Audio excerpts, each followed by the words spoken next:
Hi, today I'd like to do a box unveiling. Let's see what we've got in this box, shall we? So, some historical items. Now the first one is, let's have a look at this one. So we've got a stamp. Now you know it's early because it's cut straight edges, not perforated, which came in later.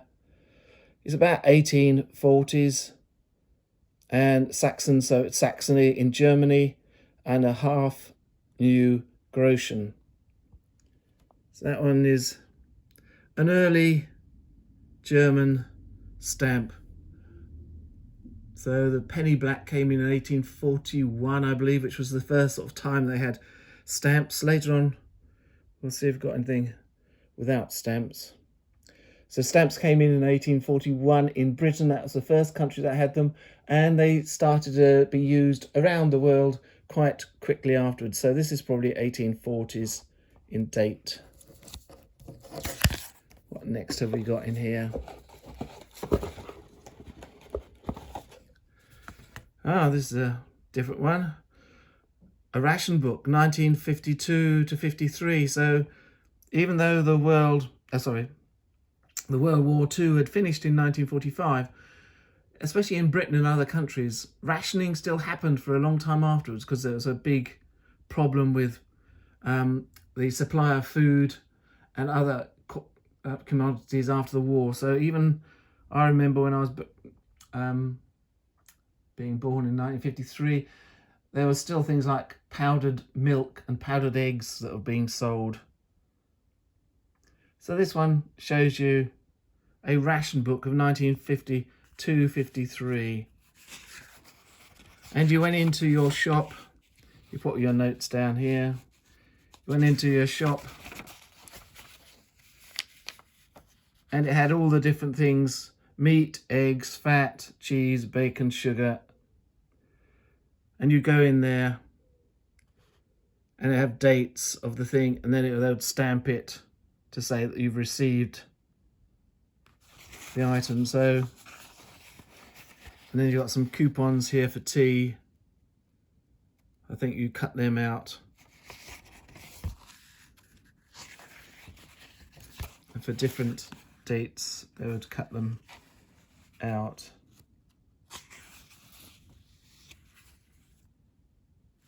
So it gives you the... So that's 1953, quite a recent item of interest, showing you that in the past things were still very difficult to get ahead of. Nowadays we expect to go into shops and buy whatever we want if we've got the money, but in those days it was all rationed. Let's have a look at this one. County of Lincoln, received the 14th day of October 1925, and then it's the sum of 8 pence. That's not much, is it, to write all this out? Being 1 year's rent. Due the 10th of October 1925. And received for the use of the poor of the parish of St Sepulchre, London. It's got numbers. Received 1 shilling and 4p, because 1 shilling is 12 pence, if you remember. So that's 12 plus 4. That's 16 pence. So this is 8 pence. Oh, right. You're hereby regarded without further notice to pay this rent at the next audit, which will be held at the Reindeer Inn, Lincoln. And then on the 13th day of October 1926, or at my house, 6 Gough Square, near Fleet Street, London, any Wednesday or Friday in Michaelmas term. So rents were often paid at certain times: Michaelmas, Christmas. There's all these holy days that were used as rent days.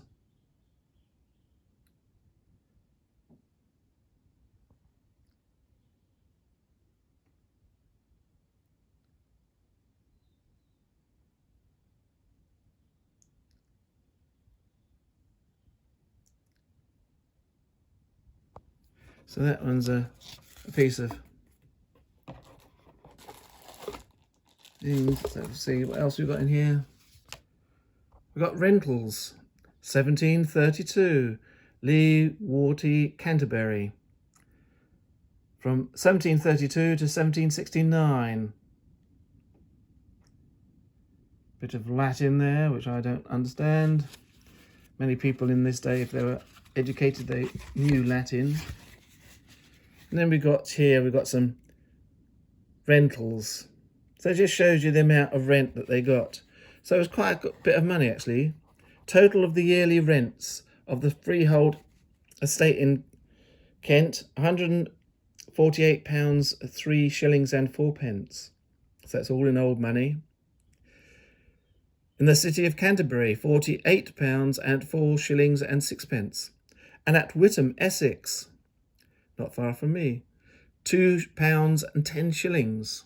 Total freehold, £198, 17 and 10 pence. Leasehold, in the city of Canterbury, £45, 10 shillings. Ardley, Parsonage, Essex, £60. In London, £26. Total leasehold, £131, 10 shillings. So that is quite a lot of money in those days. And then you got it down for each year. 1733. But then it goes to 1736, isn't it? It's a bit odd, isn't it? So it went up quite a lot in that few times, because that was 149. It's now gone up to 171.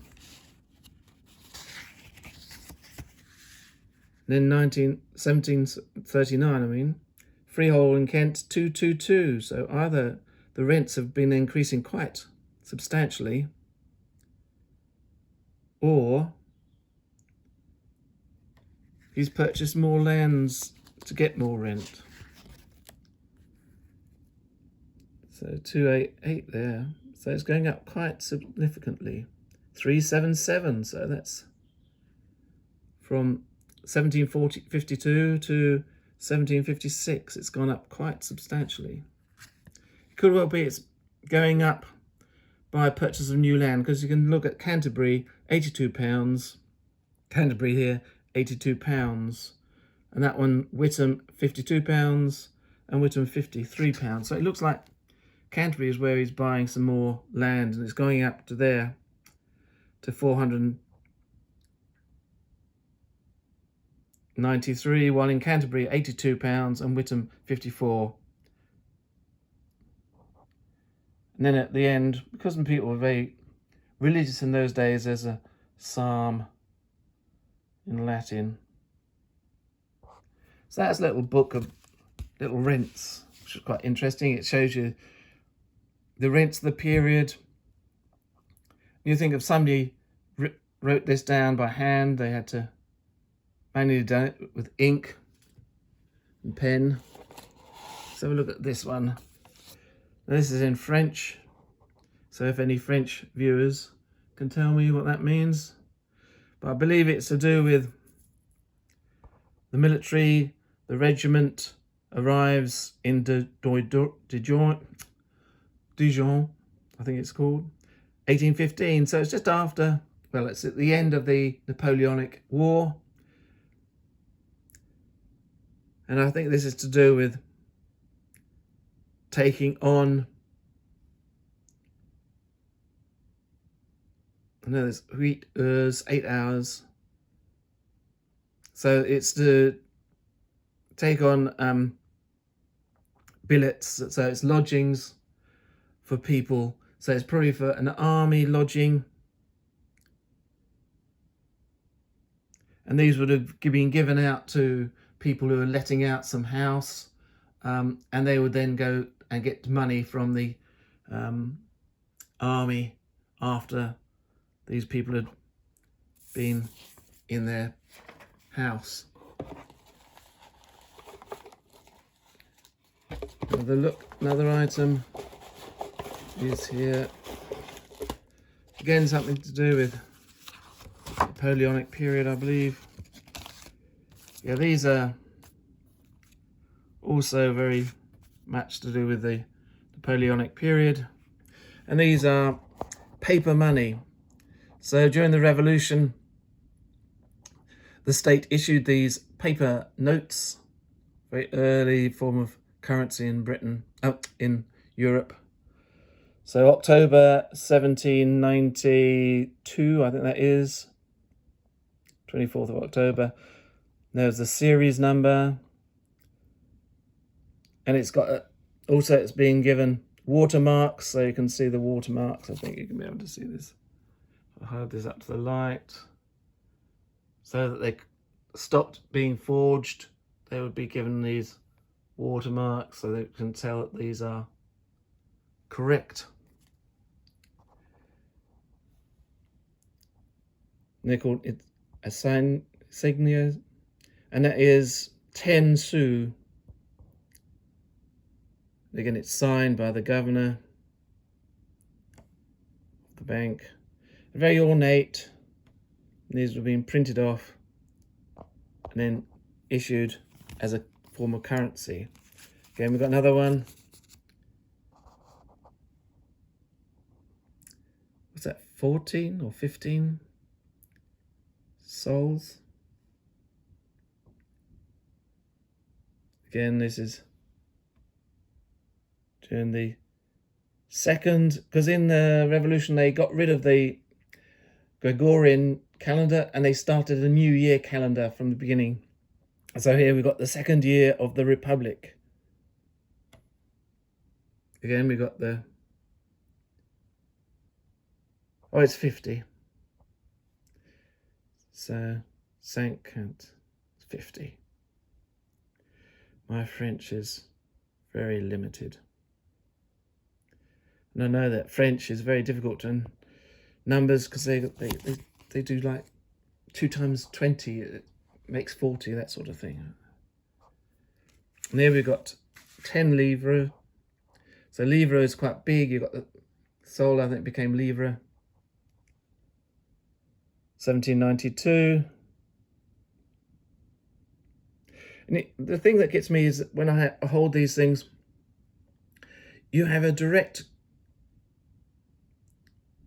communication with people of that time. You think of the person during the revolution, where everything was going up in flames, as it were. The whole world was thrown upside down. And they had this piece of paper was made. Again, another one we've got here. 25 sols. And that's January, 4th January 1792. Then we've got these have all got numbers, so they're serial numbers, so they could keep a track of them. And there is the French cockerel, one of the 2 signs of the French Republic. This one and the lady with the bonnet. She's called Mariette or something. Got any more in there? Or just the one? And this one is 15. So if nothing else today, you've been able to know the French for 10, 15, 50.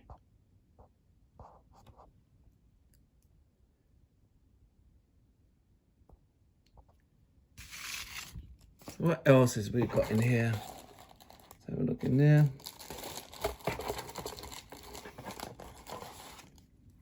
Oh, there's another thing from the time of the French Revolution.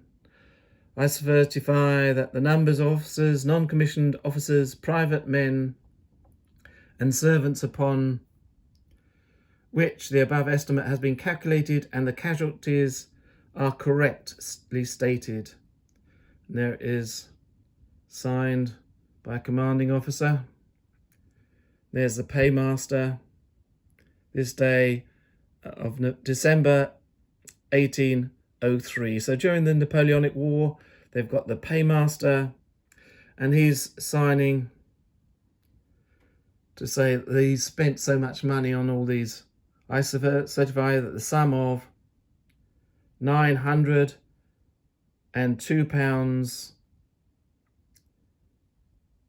oops, sorry. So that's 16 shillings and 2 pence, getting right down to the pence.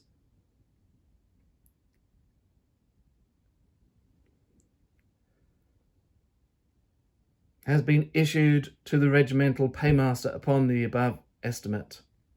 Again, signed Deputy Paymaster General. So this is to pay the soldiers during the Napoleonic War. The thing is, what I find interesting is during these wars, it's the logistics, the paying of the money, the issuing of clothes, the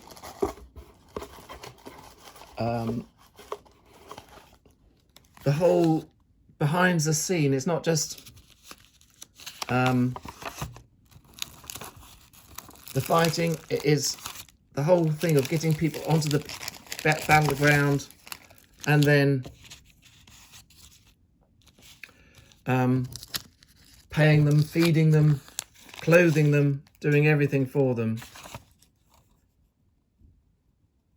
So here we've got a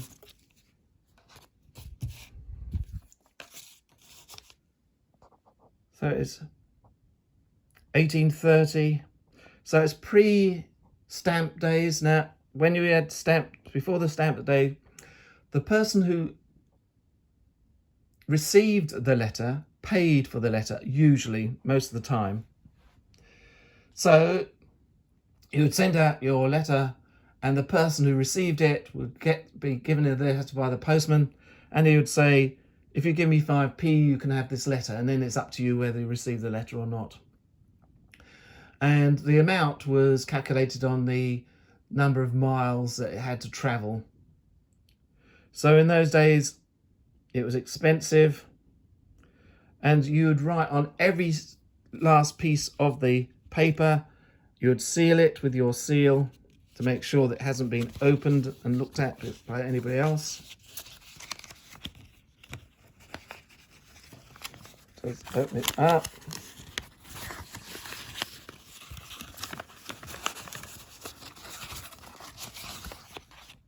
And there you got a look at the handwriting. So there it is, 7th of December 1830. So we know in 1830, on the 7th of December 1830, somebody was sitting down and writing this letter. About the 15th of next month,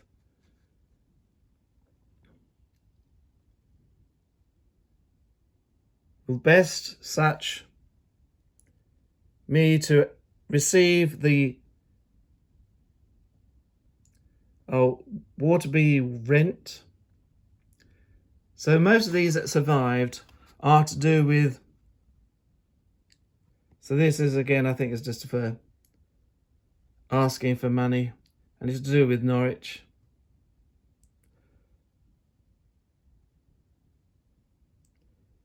Yours truly, and signed. So you can see the type of script they use, their handwriting. Most of these were kept by lawyers in their big safes, and that's why a lot of these have survived. A lot of things like leases and rents and all those sort of things, because they had to be kept for so many years in case somebody took them to court and said, I haven't paid you, or I have paid you. So all these were kept as official documents. And so that's why you get a lot more of these sort of things than you do personal letters, which were often read, kept for a little while, and then thrown away. So most of these were kept in vaults. So again, you got the date on there. So very soon after this, you started to get letters, and I think I've got some here, which is the next little thing I'm going to show you. Now these were letters. And they got postmarks. So, paid 1831, London. And then paid, I think, 2 pennies to be paid. And often gets it the times and the date, so you can, and often things went very quickly in those days. You'd find that things were across the country in a little length of time, maybe a day or two you could go across the whole country. So again, it's mainly about receiving money. So it's mainly legal documents that are kept in safes by people. And it gives you an idea of the script. Some of this is easy to, you can received 15th of October, 1831. But as you go back in time, especially into the early 18th century, the script was very much more difficult to read, very curvy. F's become S's, other sort of way. So this one is not too bad. 17, you can see £17. There we got the £17. It gives you the totals and that sort of stuff. So these are all pre-stamp times. This one here, let's have a look at this one. Again, they're stamped by, and they got a thing to keep the knowledge, make sure they're safe. So this one, George Wood, Sir. Then you got the date, April 1783. We have received your letter of the 27th, and in answer thereto, take this opportunity of acquainting you that the following are the, don't know what that is, parties to the deeds which we referred to in our letter to Miss Dr. Sharp, I think that is. So then he's going back to, I think it's 1619.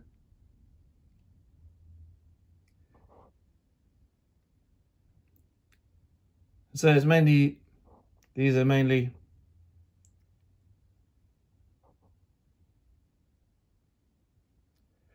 and there we got your most humble servant in those days. I used to work for the Corporation of London, and we used to sign our documents to committees. At the end, we would put your obedient servant. That has now gone, but in those days, you did do that. Here we got another one of 1807, 19th. So this was written during the time of the Napoleonic Wars. And again, it's mainly legal terms, but it gives you an idea of the things that were being written. And down here we've got the date, that thing, Dover 72. So that 72 would be a sort of a place where each little post office would have a little number. So this would be 72, Dover. And it's to do with Manningtree. I wonder if that is the 72 means the number of miles from Manningtree, because this would have gone from Manningtree. Again, we've got another little number up here. So that's probably where it was done in Manningtree, and then it was then printed again and stamped in Dover.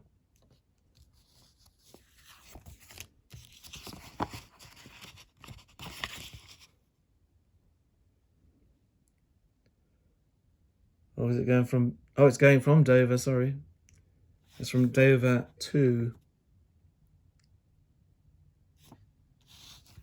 to Manningtree. So there is Mistley Park, Manningtree, Essex. So I hope you found that of some interest. Please subscribe if you haven't, and I'll come up with some new stuff as I get it. I've got some more coins to show, and I'll show you a bit about my holiday home. I've got a little holiday home now, but I'll give you some more information about that on another video. Okay, thank you very much. Please subscribe, give a comment, a thumbs up. That all helps me. Thanks a lot. Bye.